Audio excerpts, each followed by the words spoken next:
माननीय मुख्यमंत्री जी से कि अपने कर कमलों से हमारी विभिन्न योजनाओं के तहत लाभार्थियों को वितरण सामग्री प्रदान करने की कृपा करें। सर्वप्रथम हमारे बीच में मुख्यमंत्री युवा उद्यमी योजना के तहत रोहित हलवाई, आपको स्वीकृति पत्र प्रदान किया जाता है। रोहित हलवाई, एक बार जोरदार तालियां हमारे सभी लाभार्थियों के लिए।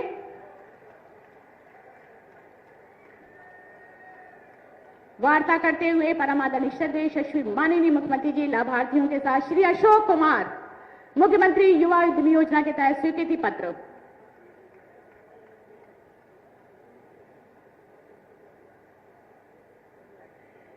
इसी के साथ श्रीमती प्रतीक्षा पटेल, एक जनपद एक उत्पाद टूल किट आपको प्रदान की जाती है।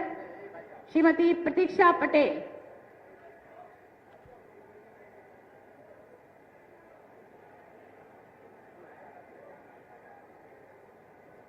प्रतीक्षा पटेल ओडीओपी, आपको टोल किट प्रदान की जाती है। इसी क्रम में श्रीमती प्रभा देवी, आपको एक जनपद एक उत्पाद के तहत योजना के तहत टोल किट प्रदान की जाती है। लाभार्थियों के साथ वार्तालाप करते हुए यशस्वी माननीय मुख्यमंत्री जी, पर जोरदार तालियों के साथ स्वागत। इसी क्रम में विश्वकर्मा श्रम सम्मान योजना के तहत श्री बबलू, आपको प्रमाण पत्र प्रदान किया जाता है।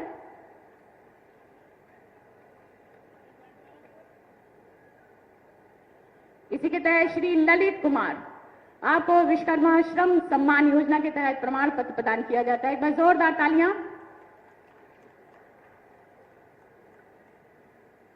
फैमिली आईडी कार्ड आपको प्रदान किया जाता है।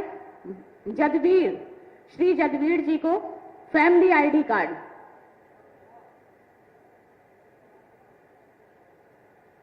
हमारे सभी लाभार्थियों के लिए एक बार जोरदार तालियां। जनपद हरदोई, श्रीमती नेहा, आपको भी फैमिली आईडी कार्ड प्रदान किया जाता है।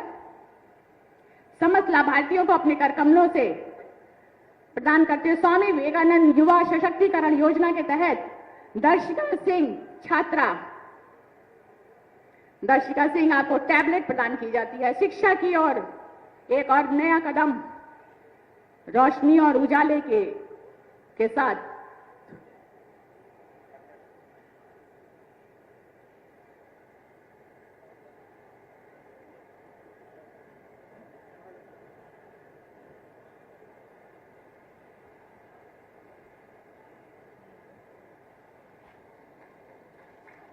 और इसी के साथ महिमा देवी, आपको स्वामी विवेकानंद युवा सशक्तिकरण योजना के तहत टैबलेट प्रदान की जाती है। छात्रा और पढ़ाई के लिए एक नया रूप। मुख्यमंत्री बाल सेवा योजना के तहत लैपटॉप प्रदान किया जाता है। छात्रा दीपाली पांडे, सोशल मीडिया के माध्यम से शिक्षा ग्रहण करना एक नया रूप। वैष्णवी, आपको मुख्यमंत्री बाल सेवा योजना के तहत लैपटॉप प्रदान किया जाता है।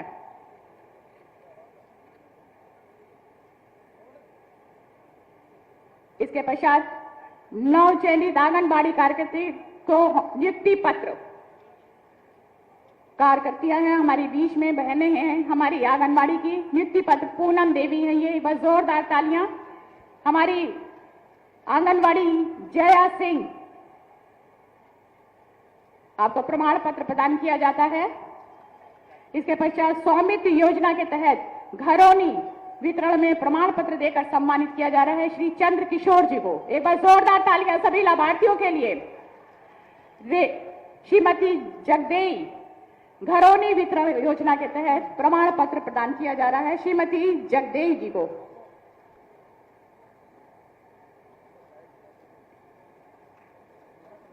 मुख्यमंत्री आवास योजना के तहत रेखा सिंह, आपको आवास की चाबी प्रदान की जाती है। एक बार सभी लाभार्थियों के लिए जोरदार तालियों के साथ उनका स्वागत। विभिन्न योजनाओं के तहत मुख्यमंत्री आवास योजना के तहत चाबी मालती, श्रीमती मालती, आपको भी आवास की चाबी प्रदान की जाती है मुख्यमंत्री आवास योजना के तहत। जीरो पॉवर्टी, नवीन राशन कार्ड प्रदान किया जाता है श्रीमती सोमवती, राशन कार्ड। श्री शबाना बानो, मोहतरमा शबाना बानो, आपको नवीन राशन कार्ड प्रदान किया जाता है। उत्तर प्रदेश ग्रामीण आजीविका मिशन के तहत हमारी बहनें हैं आस्था और नन्ही देवी, आपको 15 करोड़ रुपए का चेक प्रदान किया जाता है। एक बार जोरदार तालियां उत्तर प्रदेश ग्रामीण आजीविका मिशन के तहत हमारी दोनों दीदियों को 15 करोड़ रुपए की ये सहायता मुख्यमंत्री पंचायत प्रोत्साहन पुरस्कार योजना के तहत प्रोत्साहन राशि संपूर्णानंद जी को 35 लाख रुपए की प्रदान की जाती है। एक बार जोरदार तालियां। मुख्यमंत्री पंचायत प्रोत्साहन पुरस्कार योजना के तहत ज्योत्सना मिश्रा, आपको 25 लाख रुपए की प्रोत्साहन धनराशि प्रदान की जाती है। खादी ग्रामोद्योग टूल किट वितरण में दोना पत्तल निर्माण मशीन के तहत प्रमाण पत्र शैलेंद्र पांडे। अनुज कुमार प्रमाण पत्र आपको दिया जाता है दोना पत्तल निर्माण मशीन के तहत। कन्या विवाह सहायता योजना के तहत श्रीमती शिव देवी, आपको 55,000 रुपए का ये डेमो चेक देकर सम्मानित किया जाता है। एक बार जोरदार तालियां। श्री चेतराम जी, कन्या विवाह सहायता योजना के तहत आपको डेमो चेक देकर सम्मानित किया जाता है 55,000 रुपए के तहत। एक बार जोरदार तालियां सभी लाभार्थियों के लिए। आयुष्मान भारत योजना आयुष्मान कार्ड श्रीमती किरण, आपको प्रदान किया जाता है। एक बार जोरदार तालियां हमारे सभी लाभार्थियों के लिए। श्री विकास त्रिपाठी, आयुष्मान भारत योजना के तहत आयुष्मान कार्ड आपको प्रदान किया जाता है। मुख्यमंत्री निषाद राज वोट सब्सिडी योजना के तहत श्री गंगाराम जी, आपको 29,480 रुपए का डेमो चेक देकर सम्मानित किया जाता है। जोरदार तालियां गंगाराम जी के लिए।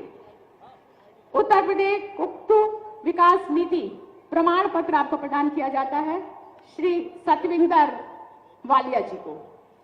एक बार जोरदार तालियां हमारे सभी लाभार्थियों के लिए। बहुत सारी बधाइयां, शुभकामनाएं और दिल की गहराइयों से जनपद निवासियों की तरफ से बहुत बहुत धन्यवाद, आभार परम आदरणीय यशस्वी माननीय मुख्यमंत्री जी का।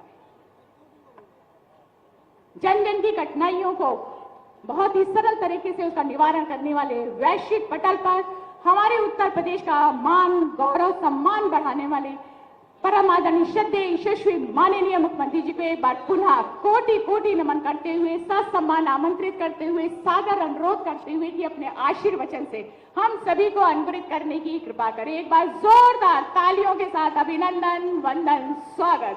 जय जय श्री राम, जय जय श्री राम। धन्यवाद।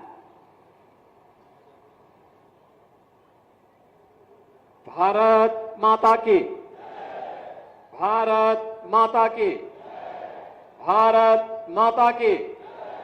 वंदे वंदे वंदे।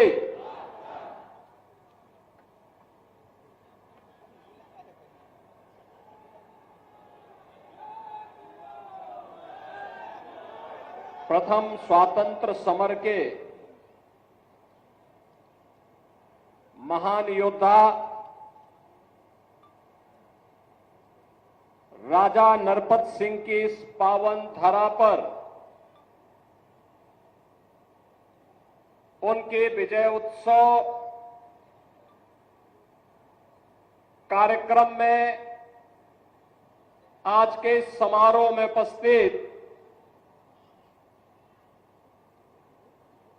जनपद हरदोई से ही लोकप्रिय विधायक और प्रदेश सरकार में मंत्रिमंडल के मेरे सहयोगी श्री नितिन अग्रवाल जी, जनपद के प्रभारी मंत्री श्री दयाशंकर सिंह जी, उत्तर प्रदेश सरकार की मंत्री और विधायक श्रीमती रजनी तिवारी जी, माननीय सांसद जयप्रकाश रावत जी, माननीय सांसद श्री अशोक रावत जी, जिला पंचायत अध्यक्ष श्रीमती प्रेमावती जी, जिला पंचायत अध्यक्ष उन्नाव श्रीमती शकुन सिंह जी,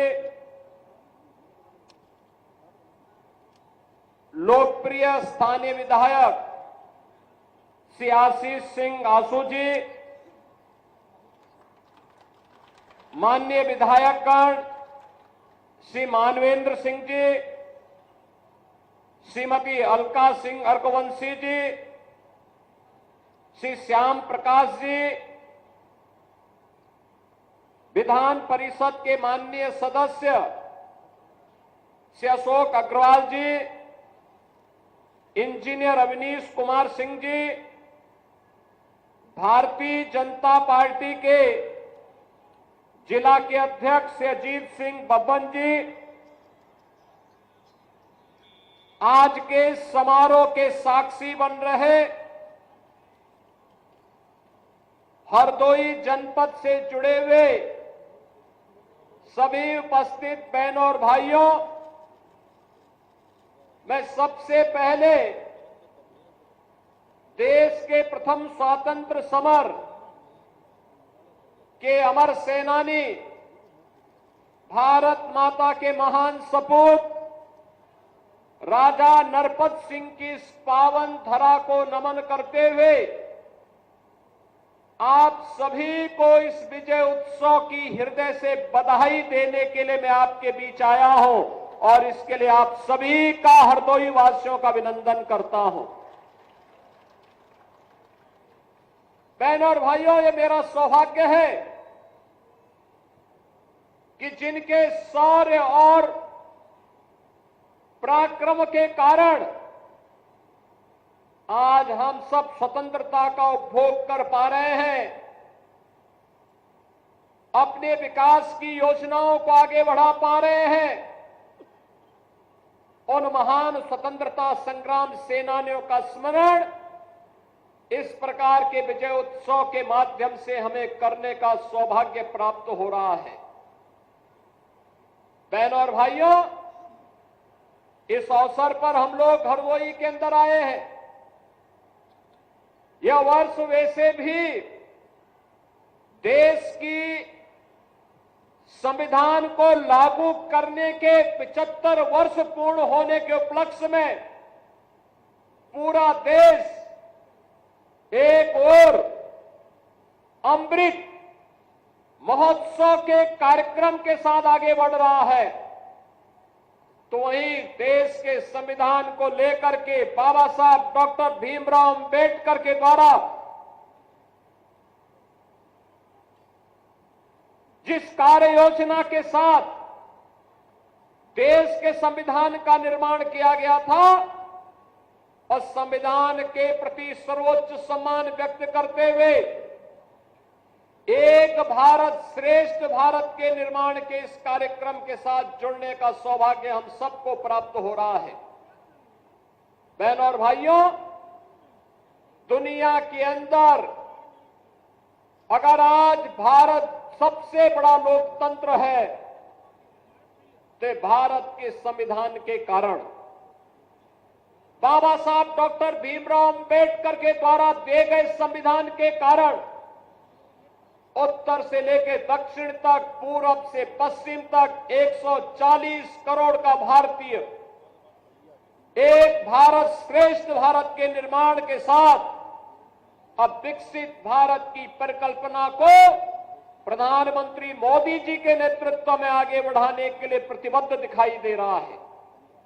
बहनों और भाइयों, लेकिन आज जिस गौरव की अनुभूति हर भारतवासी कर पा रहा है, आज जिस अनुभूति का एहसास हम हरदोई में बैठ करके कर पा रहे हैं, जिन विकास की नई नई योजनाओं का लाभ हम लोग ले पा रहे हैं और जिन नई योजनाओं के प्रस्ताव हम अपने माननीय जनप्रतिनिधियों के माध्यम से शासन तक पहुंचा रहे हैं, यह 1947 के पहले संभव नहीं था।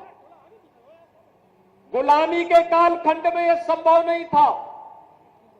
विकास नहीं था, गरीबी थी, अव्यवस्था थी, भूखमरी थी, रोजगार का अभाव था, लोगों को प्लान करने के लिए अकाल का शिकार होने के लिए मजबूर होना पड़ता था। और अगर कहीं पर किसी ने आजादी की बात कर ली तो उस पर अत्याचार की प्रकाष्ठा के साथ निर्मम अत्याचार किए जाते थे और लगभग सैकड़ों वर्षों तक विदेशी आक्रांताओं के द्वारा अपमानित होने, लगातार अलग अलग स्थानों पर उनके खिलाफ प्रतिकार होते थे। लेकिन सामूहिक रूप से यह लड़ाई पूरा भारत एकजुट होकर के लड़े, यह दृश्य कम देखने को मिलता था। 1857 का प्रथम स्वतंत्र समर पूरे देश को एकजुट होकर के लड़ने के लिए एक नया उत्साह और एक नए उमंग के साथ आगे बढ़ता हुआ दिखाई दिया है।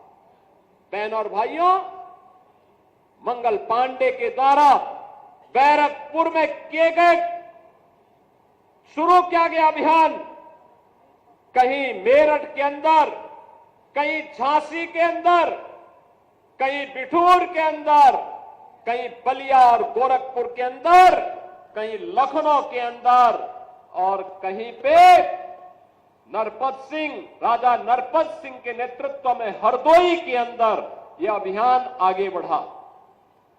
याद करिए क्या जज्बा था।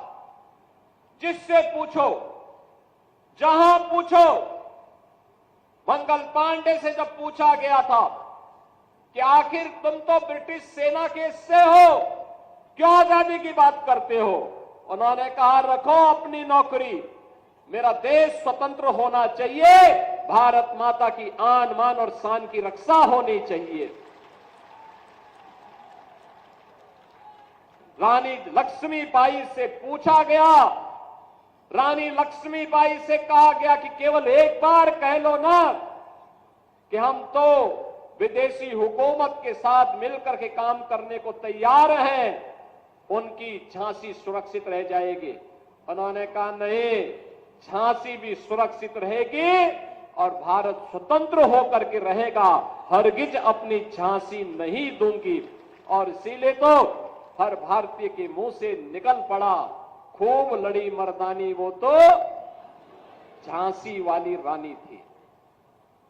बिठूर में नाना राव पेशवा के नेतृत्व में 1857 के प्रथम स्वातंत्र समर की जो रणनीति बनी थी, उस रणनीति का बिगुल फूंकने के लिए हरदोई के अंदर राजा नरपत सिंह उस लड़ाई को लेकर के यहां कार्य कर रहे थे।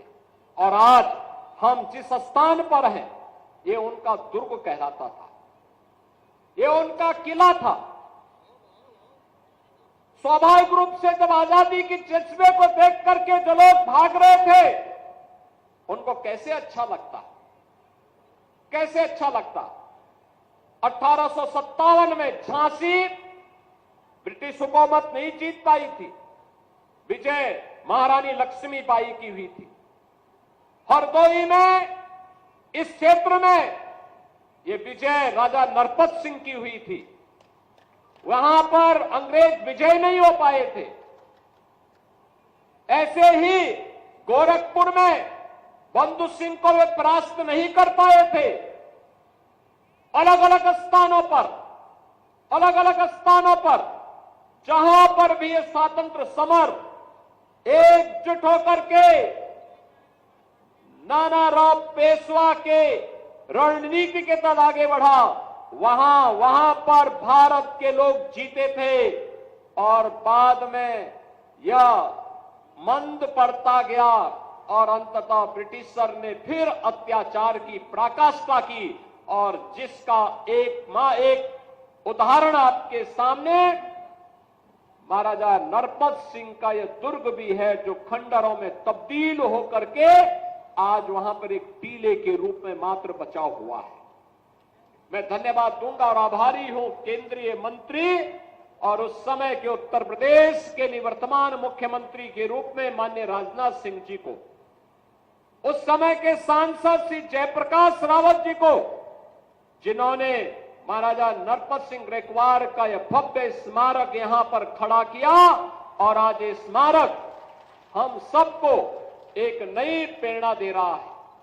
और मैं धन्यवाद दूंगा यहां के लोकप्रिय विधायक श्री आशीष सिंह आसू को, जिन्होंने भारत माता के ऐसे महान सपूत के स्मारक का दर्शन करने के लिए आज मुझे यहां पर आने का अवसर प्रदान किया है।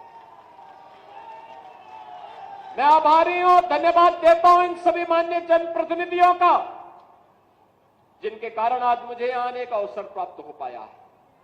बहनों और भाइयों, आधुनिक भारत के तीर्थ हैं ये स्मारक, आधुनिक भारत के तीर्थ हैं और तीर्थ के रूप में हमें वर्तमान पीढ़ी को बताना भी चाहिए कि इन्हीं के शौर्य से, इन्हीं के पराक्रम से, इन्हीं के बलिदान से आज हम आजादी का एहसास कर पा रहे हैं। आजादी का एहसास इस रूप में अपने अनुरूप विकास की योजनाएं बना पा रहे हैं। समाज के हर एक तबके के लिए नई नई योजनाएं बन पा रही हैं। कोई सोचता था आज से 10 साल पहले कि हरदोई में भी हरदोई का मेडिकल कॉलेज होगा, लेकिन आज हरदोई में मेडिकल कॉलेज बन करके चालू हो गया है। अब नर्सिंग कॉलेज भी वहां बनने जा रहा है। कोई सोचता था हरदोई के अंदर, हरदोई से पश्चिम में मेरठ और दिल्ली को जोड़ने के लिए और इधर प्रयागराज से जोड़ने के लिए एक ग्रीनफील्ड एक्सप्रेसवे मिलेगा, लेकिन गंगा एक्सप्रेसवे सर्वाधिक दूरी आपके हरदोई जनपद में तय कर रही है। 99 किलोमीटर की दूरी। याद करना, हरदोई से दूरी दिल्ली की दूरी को भी कम करेगी और साथ साथ प्रयागराज की दूरी को भी और काशी की दूरी को भी कम करने में सहायक होगी। विकास के नए नए कार्यक्रम आगे बढ़ेंगे, नए निवेश आएंगे। पीएम मित्रा टेक्सटाइल पार्क यहीं बनने जा रहा है, इसी जनपद की सीमा पर बनने जा रहा है। पीएम मित्रा टेक्सटाइल पार्क का मतलब लाखों नौजवानों के लिए नौकरी और रोजगार की सुविधा आप ही के जनपद में प्राप्त होगी। वैसे भी मैं मलावा का टेक्सटाइल देख रहा था, कितना शानदार यहां की कारीगरी है, कितना शानदार तरीके से यहां की बुनकरी है और कितना अच्छा कपड़ा का कार्य यहां पे होता है। लेकिन जब टेक्सटाइल पार्क बनेगा तो इनके हुनर को भी काम मिलेगा और साथ साथ यहां के नौजवानों को, जो लोग अब तक कार्य के लिए पंजाब जाते हैं, सूरत जाते हैं, उन्हें वहां नहीं जाना पड़ेगा, बल्कि अन्य देश भर के लोगों को रोजगार के लिए आपकी हरदोई में आना पड़ेगा। बहनों और भाइयों, मैं यहां पे भी था और यहां पर मैं देख रहा था विकास के लिए। आंसू जी कह रहे थे, अशोक रावत जी भी कह रहे थे कि यहां की कनेक्टिविटी ठीक हो जाए तो और पर्यटन बढ़ेगा और पक्षी विहार के लिए भी। बहनों और भाइयों, महाराजा नरपत सिंह की इस पावन धरा पर जो तालाब है, पक्षी विहार के रूप में सरकार इसको विकसित करेगी, इसको बेहतर कनेक्टिविटी के साथ जोड़ेगी, बेहतर कनेक्टिविटी होगी। याद करिए, ये डबल इंजन की सरकार है। डबल इंजन की सरकार विरासत का भी सम्मान करती है और विकास को भी आगे बढ़ाती है। और विरासत और विकास का यह अद्भुत संगम आपने भी देखा होगा प्रयागराज महाकुंभ के अवसर पर। देखा ना, उत्तर प्रदेश की सामर्थ्य दुनिया देख रही थी। 66 करोड़ से अधिक श्रद्धालु देश भर से आ जाए।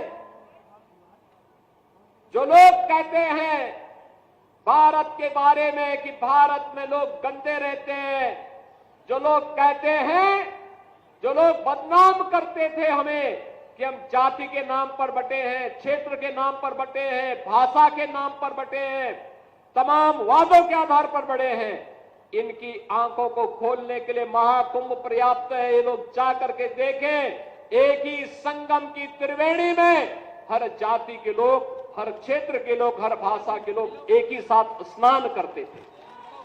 कोई भेद नहीं था, न जाति का भेद था, न क्षेत्र का भेद था, न भाषा का भेद था, न संप्रदाय का भेद था। एक भारत श्रेष्ठ भारत का इतना अच्छा उदाहरण अन्यत्र देखने को नहीं मिलेगा। मां गंगा का आशीर्वाद भी मिला, मां यमुना का आशीर्वाद भी मिला, मां सरस्वती का आशीर्वाद भी मिला, और जो आया अभिभूत होकर के गया। याद करिए, भारत से तो लोग आए ही, दुनिया के 100 से अधिक देशों के लोग भी आए। हर व्यक्ति के मन में एक ही भाव था, जो देशी था, जो भारत का था, वह तो कहता था कि वाह, एक बार बस संगम में डुबकी लगाने का अवसर मिल जाए, पुण्य स्नान का सौभाग्य मिल जाए। और जो विदेशी थे वे भीड़ को देख करके अभिभूत थे। इतनी बड़ी भीड़, इतने उत्साह के साथ, एक आयोजन के साथ सहभागी बन रही है। बहनों और भाइयों, ये तब होता है जब सारे लोग एक दिशा में सोचते हैं, एक साथ चलते हैं, एक साथ विरासत पर गौरव की अनुभूति करते हैं। विपक्ष के लोग दुष्प्रचार करते रहे, लेकिन जनता जनार्दन ने ठान लिया था, ये जितने भी भारत विरोधी हैं, सनातन विरोधी हैं, इनको सबक सिखाना है। भले यात्रा की कठिनाई हो, लेकिन हम तब भी जाएंगे।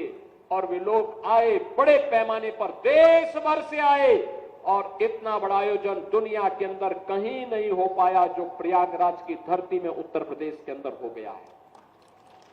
बहनों और भाइयों, ये विरासत और विकास का एक अद्भुत संगम है। महाराजा नरपत सिंह का यह पावन स्मारक भी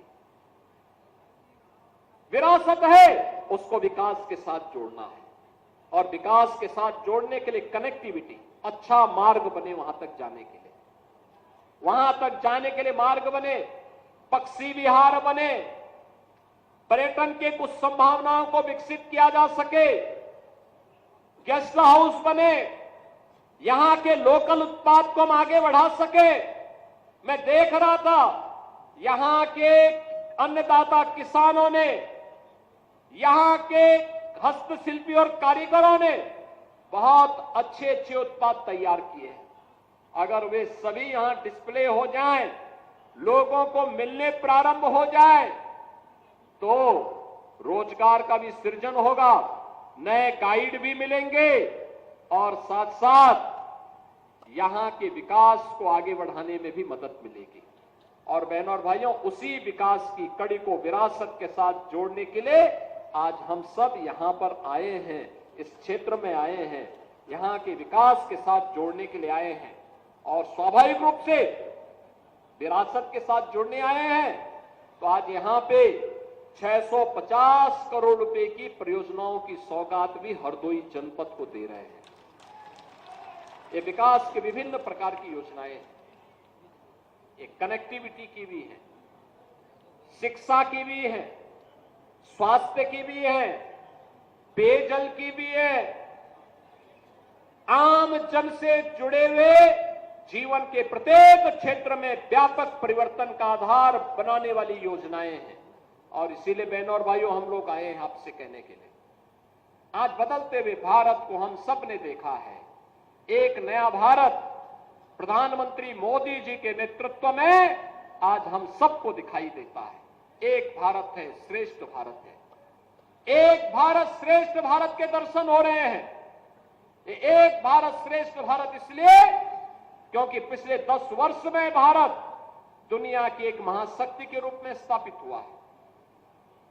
आपने देखा होगा, भारत 5वीं बड़ी अर्थव्यवस्था बन गया है, और अगले 2 वर्ष में भारत दुनिया की 3री बड़ी अर्थव्यवस्था बनेगा। 3री बड़ी अर्थव्यवस्था का मतलब भारत से बड़ी केवल दो ही अर्थव्यवस्था तब रहेगी, एक अमेरिका की और दूसरा चीन की, और तीसरा भारत होगा। आप याद करिए, हर भारतवासी के लिए गौरव का क्षण होना चाहिए। आज विकास की नई नई योजनाएं आ रही हैं। देश के अंदर आधुनिक इंफ्रास्ट्रक्चर, हाईवे बन रहे हैं, रेलवे का संचार बिछ रहा है, रैपिड रेल चल रही है, पोर्ट बन रहे हैं, एयरपोर्ट बन रहे हैं, मेट्रो का संचालन हो रहा है, विकास के बड़े बड़े कार्य, एक्सप्रेस हाईवे भी बन रहे हैं। और जब सुरक्षा का बेहतर वातावरण होता है, तो सुरक्षा के इस बेहतर वातावरण में निवेश आता है, रोजगार का सृजन होता है, नौजवान प्लान नहीं होता है। सुरक्षा के इस बेहतर वातावरण के साथ जुड़ करके आज हम सब लोग आगे बढ़ रहे हैं। आप याद करिए 2017 के पहले के उत्तर प्रदेश को हर दूसरे तीसरे दिन दंगा होता था। बहनों और भाइयों, इन दंगाइयों का उपचार ही डंडा है, बिना डंडे के मानेंगे नहीं। आप देख रहे होंगे बंगाल जल रहा है, वहां की मुख्यमंत्री चुप है, दंगाइयों को शांति दूत कहती है। अरे लातों के भूत बातों से कहां मानने वाले हैं। लेकिन सेकुलरिज्म के नाम पर इन लोगों ने दंगाइयों को दंगा करने की पूरी छूट दे रखी है। पूरा मुर्शिदाबाद पिछले एक सप्ताह से चल रहा है, सरकार मौन है। बहनों और भाइयों, इस प्रकार की अराजकता पे लगाम लगनी चाहिए और मैं धन्यवाद दूंगा इस बात के लिए वहां की माननीय न्यायालय को, जिन्होंने वहां पर केंद्रीय बलों की तैनाती करके वहां के अल्पसंख्यक हिंदुओं की सुरक्षा की व्यवस्था करने के लिए कदम उठाया है और आज केंद्रीय बल वहां पर तैनात है। आपने वहां की पीड़ा सुनी होगी। सब लोग मौन है, कांग्रेस मौन है मुर्शिदाबाद के दंगों पर, कांग्रेस मौन है, समाजवादी पार्टी मौन है, टीएमसी मौन है।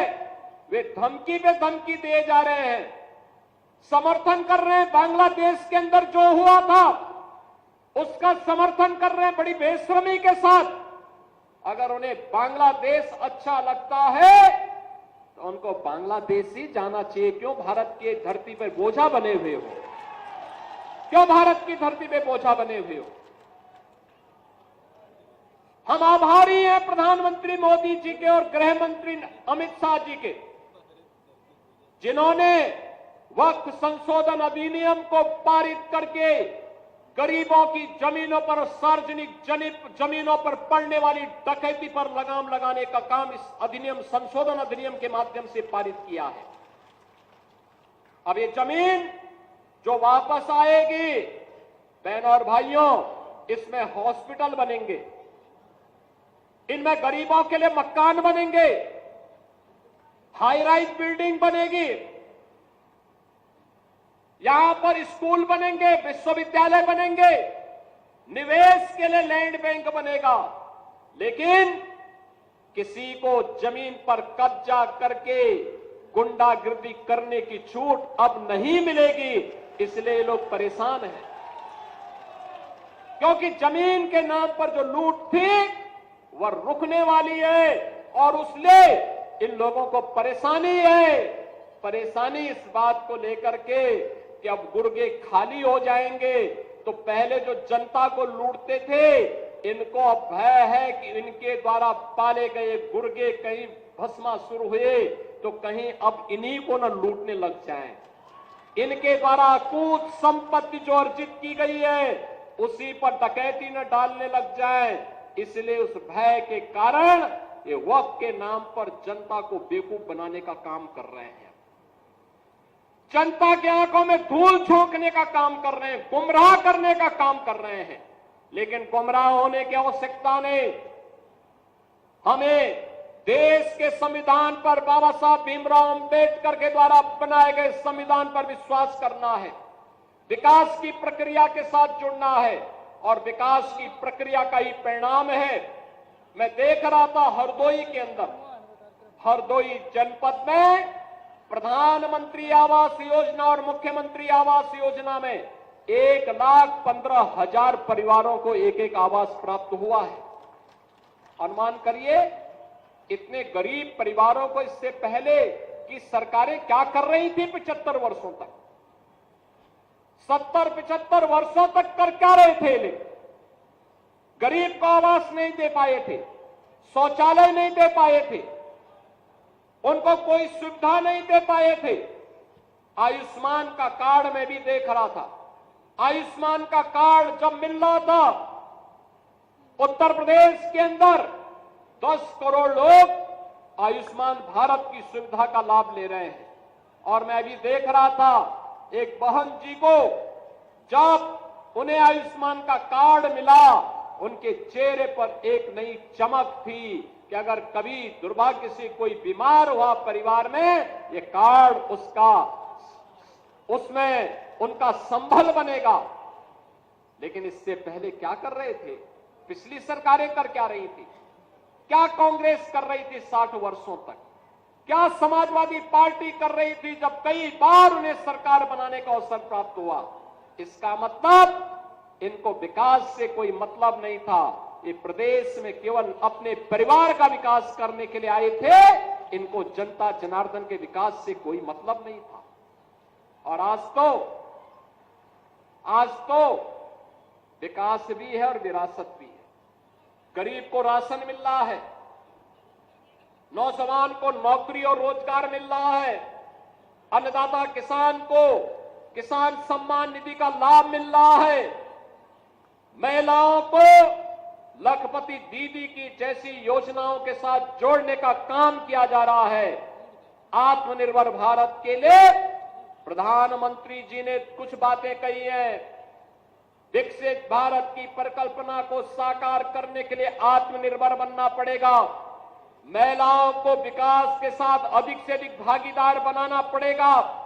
नौजवानों को उनके स्केल को स्पीड और स्किल के साथ जोड़ने की कार्रवाई के साथ आगे बढ़ना पड़ेगा।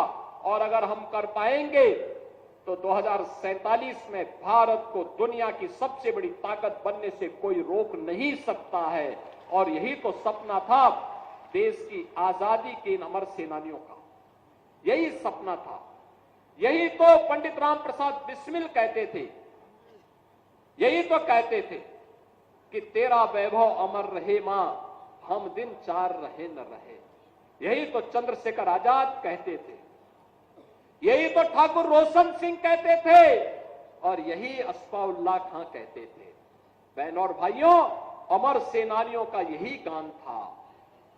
भारत माता के वैभव को चरम तक पहुंचाने के लिए, भारत माता के विकास को ध्यान में रख करके जो रोड मैप आज प्रधानमंत्री मोदी जी के नेतृत्व में बना है, इसे अंतिम पायदान पर बैठे हुए व्यक्ति तक पहुंचा करके एक विकसित भारत की परिकल्पना को साकार करना है। और इसलिए आवास भी है, शौचालय भी है, दवा के लिए आयुष्मान का कार्ड है, कमाई के लिए रोजगार की व्यवस्था भी है। और अभी सरकार ये व्यवस्था करने जा रही है कि गरीबी रेखा के नीचे जीवन यापन करने वाले प्रत्येक परिवार को हम लोग सभी सुविधाओं से आच्छादित करने का कार्य भी करेंगे और परिवार के एक सदस्य को नौकरी और रोजगार के साथ जोड़ने का काम भी करेंगे। हरदोई वासियों ने आज विकास की प्रक्रिया के साथ भारतीय जनता पार्टी से जुड़े हुए हमारे सभी सहयोगी साथियों के साथ, माननीय सांसद, माननीय विधायक, पंचायतों से, नगर निकायों से जुड़े हुए जनप्रतिनिधियों के साथ मिलकर के विकास की जिस प्रक्रिया के साथ आगे बढ़ रहे हैं, आने वाले समय में विकास का लाभ समाज के प्रत्येक तबके को आगे बढ़ाने में सहायक होगा। एक बार फिर से मैं आज के इस अवसर पर राजा नरपत सिंह की स्मृतियों को नमन करते हुए भारत माता के उन सभी अमर सपूतों को जिन्होंने देश की आजादी के लिए अपना बलिदान दिया था, उनकी स्मृतियों को नमन करता हूं। माननीय विधायक जी को, माननीय सांसद जी को हृदय से धन्यवाद देते हुए आप सभी को इन योजनाओं के प्रति अपनी शुभकामनाएं देते हुए वाणी को विराम देता हूं। धन्यवाद। जय हिंद, जय जय श्री राम। बहुत बहुत धन्यवाद। एक बार जोरदार तालियों के साथ अभिनंदन वंदन स्वागत परम आदरणीय श्रद्धेय श्री माननीय मुख्यमंत्री जी अपने आशीर्वचन से अपने